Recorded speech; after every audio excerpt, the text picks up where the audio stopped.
Part of the reason that the counteroffensive has been slow so far and not meeting some of the lofty optimistic expectations that some people had is because Russians had all these months. I was saying before, this offensive had to be done in winter. Russia was given several months to entrench, to lay minefields, to lay dragon's teeth, to dig trenches. And now Ukraine has to push through the minefields. And while they're doing that, Russian artillery is hitting them. And counter battery fire from our own Ukrainian artillery against Russian artillery can't always respond quickly enough.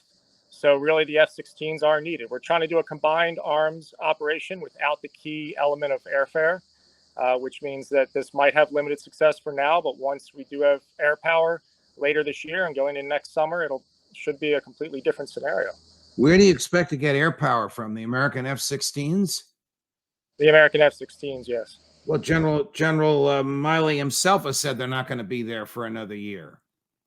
Yeah, it's going to be a very difficult summer and fall, and this war is not going to be over anytime soon. This counteroffensive is not going to be over anytime soon.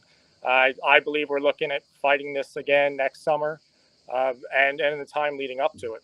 Play the clip of General Miley that this is going to be a long and bloody slog. These are real people in real machines that are out there really clearing real minefields, and they're really dying.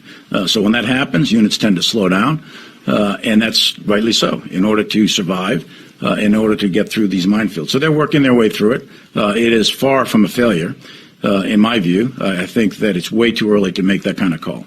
I think there's a lot of fighting left to go, and I'll stay with what we said before. This is going to be long, it's going to be hard, it's going to be bloody, and at the end of the day, we'll see where the Ukrainians end up vis-a-vis the Russians. You agree it's going to be long, hard, and bloody? Yes, he's absolutely right. That's what I've said from the beginning of this conflict. Fighting Russia, it's an artillery war.